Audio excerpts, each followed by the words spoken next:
Qu'est-ce que la peur du manque? D'où vient-elle et comment y remédier? C'est ce qu'on va voir dans la vidéo du jour. Donc je vous attends tout de suite après ça.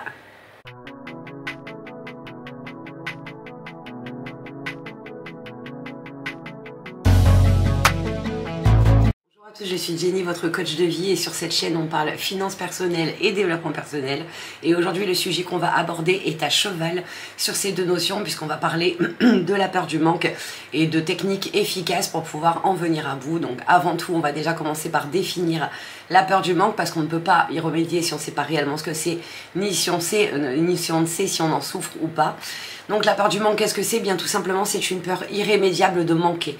Mais manquer de tout, pas seulement d'argent, manquer de temps, manquer d'amour, manquer d'affection, manquer d'attention, manquer d'argent, manquer de... Voilà, une grosse peur irrémédiable du manque, de manquer de tout. On est convaincu qu'on n'a pas assez, qu'on n'aura pas assez et qu'il n'y aura jamais assez pour tout le monde. C'est vraiment une angoisse, on peut vivre... catégoriser ça comme une phobie, puisqu'elle représente les mêmes contraintes que les autres phobies, que l'agoraphobie, que bref, on pourrait considérer ça comme une phobie à part entière. Donc voilà, déjà on a défini la peur du manque. Maintenant que vous savez ce que c'est, vous êtes apte à dire si vous souffrez de peur du manque ou pas. Et je pense qu'à l'heure actuelle, on est nombreux et nombreuses à souffrir de la peur du manque à cause de l'actualité, à cause des sources de stress anxiogènes qu'on a à l'extérieur et qui nous font dire qu'on n'a plus assez d'argent. Enfin, l'État est surendetté, donc il n'y a plus assez d'argent. Il n'y a pas assez de temps parce qu'on a tellement de choses à faire et tout va tellement très vite qu'on manque de temps. Bref, on manque et on vit dans une situation et on vit une vie de manque de plus en plus prononcée. Donc aujourd'hui, on va essayer de voir comment est-ce qu'on peut venir à bout de cette peur du manque, parce que oui, il y a réellement des peurs du manque, mais il faut savoir comment le gérer et déjà savoir d'où vient cette peur du manque. Donc il faut commencer par la comprendre.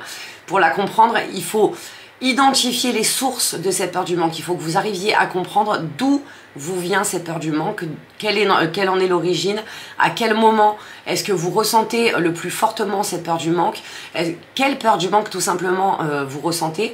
Est-ce que c'est une peur du manque d'argent? Est-ce que c'est une peur du manque de temps? Est-ce que c'est une peur du manque d'amour? Est-ce que c'est tout ça regroupé? Est-ce que vous vivez dans une peur constante de manquer de tout le temps? Il faut vraiment réfléchir à tout ça. Il faut réfléchir à comment est-ce que c'est arrivé, au comportement que vous avez, parce que le problème c'est que si vous souffrez de la peur du manque, vous avez forcément des comportements qui vont avec cette peur du manque, c'est-à-dire que vous allez accumuler, des choses, des objets, accumuler de la nourriture. Vous pouvez faire des courses en grosse quantité par peur de manquer justement de cette nourriture, et ce qui fait que vous faites des dépenses inutiles, et ça va vous créer une peur du manque d'argent en fait, tout simplement. Vous voyez, c'est vraiment un ricochet. Plus vous allez entretenir cette peur du manque et plus vous allez manquer tout simplement, parce que vous créez vous-même cette situation de manque. Donc il va bien falloir réfléchir, vous poser des questions, vous demander d'où ça vient, réfléchir sur les expériences passées. Est-ce qu'à un moment de votre vie vous avez connu le manque? Réfléchir à votre éducation, si vos parents vous ont élevé dans un climat de manque, dans un climat de il faut économiser parce qu'on n'aura jamais assez, épargner en abondance. Est-ce qu'on vous a habitué comme ça? Réfléchissez à tout ça, réfléchissez aux sources d'anxiété pour vous. Est-ce que c'est des sources extérieures? Est-ce que c'est l'actualité? Est-ce que c'est vous intérieurement?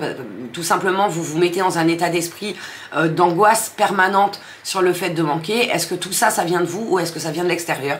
Est-ce que ça vient de votre éducation? Réfléchissez vraiment à tout ça et faites un bilan. Je le dis jamais assez, mais faites une analyse en profondeur des choses sur lesquelles vous voulez travailler. Et pour faire une analyse en profondeur, le mieux c'est d'écrire. Donc vraiment, prenez un cahier, posez-vous dans un endroit calme, posez, où vous avez du temps pour vous, où on ne viendra pas vous déranger, et réfléchissez en profondeur à l'origine de cette peur du manque. Donc déjà, réfléchissez à quelle peur du manque vous avez, d'où elle vient, comment est-ce qu'elle se manifeste, à quel moment elle se manifeste et pourquoi est-ce qu'elle se manifeste.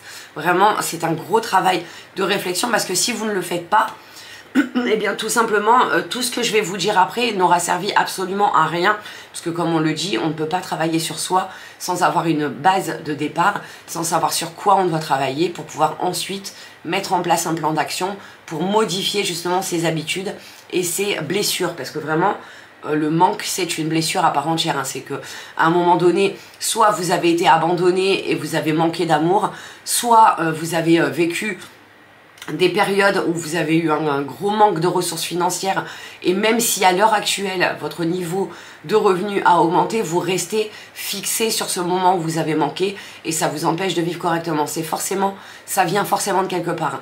Il faut absolument l'identifier pour pouvoir travailler dessus et l'améliorer au fur et à mesure du temps.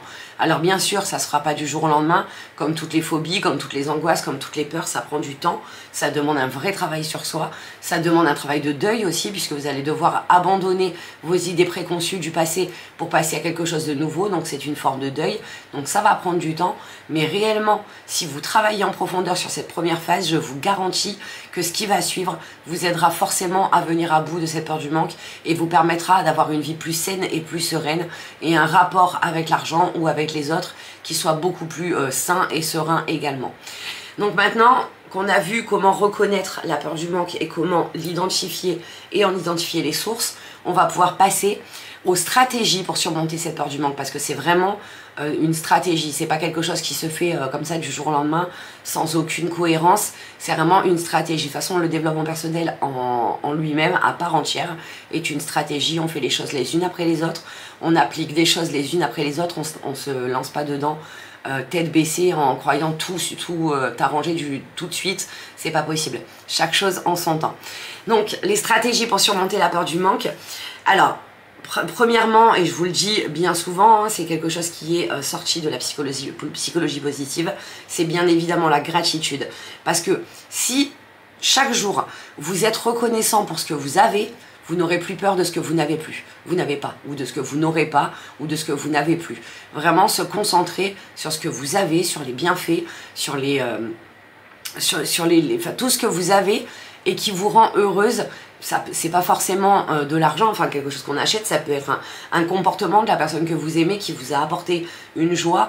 Alors si vous êtes en pleine période de manque d'amour, c'est encore plus positif de noter justement les petites attentions que l'on ne voit pas quand on n'y fait pas attention, mais quand on commence à pratiquer la gratitude, on le remarque de plus en plus et c'est important de les noter pour en garder une trace et pour que, encore une fois, vos sens fonctionnent et l'intègrent à votre cerveau. Notez chaque jour 3 choses positives pour lesquelles vous êtes reconnaissante de ce que vous avez dans votre quotidien. La chance de respirer déjà, c'est gratuit, il n'y a pas de manque d'air, on en aura toujours assez. Vous voyez ce que je veux dire? Est-ce que vous comprenez le sens dans lequel je veux aller? C'est vraiment des petites choses toutes simples que vous avez. Un repas, vous avez eu la chance de vous asseoir à table et de manger un repas avec votre famille. Vous n'avez pas de manque de nourriture puisque vous avez pu manger ce repas et nourrir votre famille. C'est des petites choses comme ça qui, toutes mises bout à bout, vous permettront de vous rendre compte que finalement vous ne manquez de rien et qu'il n'y a pas de raison d'avoir peur puisque vous avez à l'heure actuelle ce dont vous avez besoin. C'est inutile de ressasser le passé ou de voir trop loin dans l'avenir. Vivez l'instant présent et voyez vraiment ce que vous avez. Soyez reconnaissant des petites choses, vraiment. Ça vous permettra de combler ce manque. Ensuite, on le sait, quand on a une grosse peur du manque, c'est parce qu'on a beaucoup de croyances limitantes sur le sujet. Donc il va falloir analyser vos croyances limitantes, les noter encore une fois, parce que vraiment, excusez-moi, si vous ne les notez pas, vous allez y penser, on le sait. Quand on pense à quelque chose, on y pense sur le moment et hop, ça s'en va, on a oublié, c'est fini, on n'y pense plus. Alors que si vous le notez, vous allez pouvoir revenir dessus et ça vous servira par la suite pour établir les progrès que vous avez réalisés. Donc vraiment, répétez voyez vos croyances limitantes, j'ai du mal à rester sur ma continuité. Reconnaissez ces croyances limitantes et transformez-les en croyances positives. Encore une fois, issu de la psychologie positive, mais ça fonctionne vraiment, je vous le garantis. Si vous vous répétez tous les jours, j'ai ce dont j'ai besoin pour vivre, j'ai assez d'amour dans mon couple pour être heureuse, j'ai assez d'attention de la part de mon conjoint, j'ai assez de nourriture pour nourrir mes enfants, j'ai assez d'argent pour vivre correctement et payer mes factures. Si toutes les croyances limitantes que vous avez, vous les transformez comme ça en croyances positives et que vous les répétez chaque jour, votre cerveau finira par y croire quoi qu'il arrive et vous finirez par surmonter cette peur du manque et passer à quelque chose de plus positif et quelque chose de plus serein. Donc la gratitude et les croyances positives, c'est déjà 2 choses très puissantes, même si bien souvent vous allez dire ouais c'est bon, les croyances positives, se répéter tous les jours je suis belle dans un miroir, ça va pas changer la face du monde. Si vous le faites tous les jours, je vous garantis que ça va changer la face de votre monde. Parce que vous aurez commencé par enclencher un mouvement positif et tout le négatif s'effacera au fur et à mesure que vous allez apporter du positif dans votre quotidien. Ensuite, pour ce qui est de la peur du manque de l'argent, bien tout simplement créer un budget efficace et gérez-le de manière efficace. Quand vous aurez posez tout votre budget, vous allez vous rendre compte que finalement, vous pouvez tout payer. Vous allez pouvoir mettre en place des épargnes régulières qui vont vous rassurer, une poire pour la soif, comme on dit. Voilà, c'est une vieille expression, mais elle est vraie. Une poire pour la soif, si vous avez un fonds d'urgence constitué, vous n'avez plus de raison de vous inquiéter. Vous savez que quoi qu'il arrive, vous avez cette épargne mise de côté et que vous ne pouvez pas manquer tout simplement dans l'immédiat puisque vous avez ce qu'il faut pour éviter justement cette situation d'urgence. En fait, quand vous gérez la peur du manque, il faut vraiment créer une situation où vous bloquez dès le départ toutes les situations de manque que vous pourriez rencontrer. C'est vraiment très important. Donc gérer ses finances efficacement, forcément, c'est quelque chose de très important. Ensuite, il va falloir vous former et vous éduquer. Vous former, je vous en ai déjà parlé, hein, une formation sur les finances personnelles, c'est très important parce que vous vous rendrez compte de vos capacités et du fait que justement, vous n'avez pas de manque particulier puisque vous avez assez pour pouvoir gérer un budget et pour pouvoir vous en sortir. Alors, je ne vous dis pas qu'il n'y a pas des situations extrêmes où là, la peur du manque se comprend puisque le budget est tellement faible qu'on ne peut même pas envisager d'épargner puisqu'on n'a même pas assez pour payer ses factures. Mais là, c'est encore un autre problème et il y aura d'autres solutions que je vous apporterai bien sûr dans les vidéos à venir. Mais là, à l'heure actuelle, on parle de quelqu'un qui a un budget normal, ni trop ni pas assez, juste normal, qui peut gérer son quotidien et épargner de l'argent, même si ce n'est pas des grosses sommes encore une fois. Mais vraiment, formez-vous, éduquez-vous, travaillez sur votre développement personnel parce que en travaillant ne serait-ce que sur la psychologie positive, vous verrez que beaucoup de vos angoisses s'effaceront au fur et à mesure du temps. Et j'en suis une preuve vivante, puisqu'en faisant ma certification sur la psychologie positive, j'ai changé énormément de choses dans mon mindset, j'ai changé énormément de choses dans ma façon de voir les choses et dans ma façon de voir la vie. Et vraiment, en très peu de temps, ça enclenche déjà beaucoup de changements et beaucoup de différences. Vraiment, je vous le garantis. Si jamais vous avez besoin d'en savoir plus, n'hésitez pas à me contacter. Je vous conseillerai sans aucun problème, avec bon cœur. Ensuite, pratiquer la pleine conscience et la méditation, ça je vous l'ai déjà dit à multiples reprises, mais pratiquer la pleine conscience, ne serait-ce que ça, vous concentrez sur un exercice de respiration, vous concentrez sur votre respiration, ça va vous faire prendre conscience, comme je vous l'ai dit tout à l'heure, que vous avez suffisamment d'air pour vivre. Rien que ça, vous n'en manquez pas.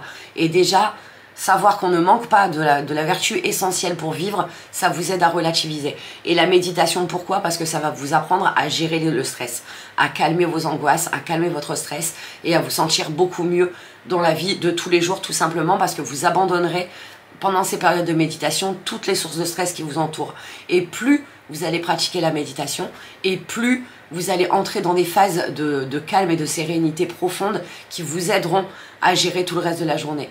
Il n'y a pas que la méditation, il y a aussi des exercices de respiration, je vous en avais déjà parlé dans des vidéos précédentes, mais des exercices de respiration comme la cohérence cardiaque en cas de stress, ça prend 5 minutes et c'est efficace, c'est radical. Vous redescendez votre niveau de pression directe, votre cœur se remet à battre correctement et vous vous sentez tout de suite mieux. Dès que vous sentez que vous avez une montée d'angoisse, une montée de stress, faites l'un de ces deux exercices, ou la méditation, ou la cohérence cardiaque, et vous verrez que si vous prenez le problème à la base, au fur et à mesure du temps, les crises de manque s'éloigneront d'elles-mêmes, parce que vous aurez appris à les gérer dès le début, tout simplement. Voilà, donc là maintenant qu'on a vu les stratégies pour combattre la peur du manque, maintenant on va voir comment construire une mentalité d'abondance, parce que c'est important d'avoir une mentalité d'abondance pour justement ne plus avoir à penser au manque, puisque quand vous verrez tout en abondance autour de vous, vous n'aurez plus à penser au manque en fait, tout simplement. Et ne serait-ce que si vous regardez autour de vous, juste posez-vous 5 minutes, regardez autour de vous et notez toutes les ressources qui sont déjà présentes dans votre quotidien, dans votre vie, dans le monde, et que vous prendrez conscience qu'il y en a largement assez pour tout le monde, ne serait-ce que ça, déjà, ça vous permettra de voir les choses différemment. Reconnaître l'abondance autour de vous, je vous garantis que c'est un exercice qui fonctionne. Regardez autour de vous, regardez l'air, regardez le soleil qui apporte de l'électricité, regardez les champs de maïs, je sais pas, un exemple tout con, hein, mais qui peuvent apporter du blé pour la population entière. Voilà, vous voyez, ce genre d'exercice-là, autour de vous, tout est abondance. Tout. Regardez dans votre famille, l'amour qui inonde votre domicile, ça aussi c'est de l'abondance. L'amour que vous portez à votre famille, ça c'est de l'abondance. Le fait de pouvoir prendre un bain, tout simplement, c'est de l'abondance. Vous voyez ce que je veux dire? Tout est abondance. Et tant que vous ne le reconnaîtrez pas, vous ne vous rendrez pas compte qu'en fait, il n'y a pas de raison d'avoir peur de manquer. Vous avez déjà tout. Il y a juste à en prendre conscience et à s'en servir intelligemment, tout simplement. Ensuite, pratiquez le don. Pourquoi pratiquer le don? Parce que quand vous donnerez, vous vous rendrez compte que si vous pouvez donner, c'est que vous avez assez. Je ne vous dis pas de donner tout ce que vous avez, mais donner un peu de ce que vous avez, un peu de votre temps, un peu de votre argent, en faisant un don à une association, ou en allant donner à quelqu'un de malheureux dans la rue, donner des vêtements dont vous ne servez plus à des associations caritatives. Il y a plein de façons de donner qui ne vous coûteront rien en fait, puisque vous n'en avez plus besoin. Et le fait de donner, ça attirera l'abondance dans votre vie. Quand on donne, on reçoit en échange de l'univers. Et le fait de donner, ça vous fera prendre conscience, encore une fois, que vous ne manquez pas et qu'il y a des gens qui manquent plus que vous. Donc il n'y a pas de raison que vous soyez stressé par ça, puisque vous avez ce qu'il faut pour vivre. Je ne dis pas pour vivre en abondance, mais pour vivre correctement et avoir une vie heureuse. Donc pratiquez le don. Et enfin, entourez-vous de positivité. Si vous restez dans un univers négatif où tous les gens qui vous parlent vous disent « Oh ça va pas, il n'y a plus assez de ça, il n'y a pas assez de ça, je suis dans la merde pour ça, je suis dans la galère pour ci, je suis dans la galère pour là ». Si tout votre entourage parle comme ça, forcément, vous aussi, vous allez parler comme ça et ça va résonner en vous. Quoi qu'il arrive, même si à la base, vous n'êtes pas une personne négative, même si à la base, vous n'êtes pas une personne qui avait peur de manquer, votre entourage fera en sorte que ça s'ancre à l'intérieur de vous et que vous deveniez une personne comme ça. Donc encore une fois, entourez-vous de positivité et donnez un maximum de positivité autour de vous, tout simplement. Alors maintenant qu'on a vu toutes ces techniques et toute cette stratégie, bien sûr, comme je vous le dis à chaque fois, il va falloir mettre en place un plan d'action.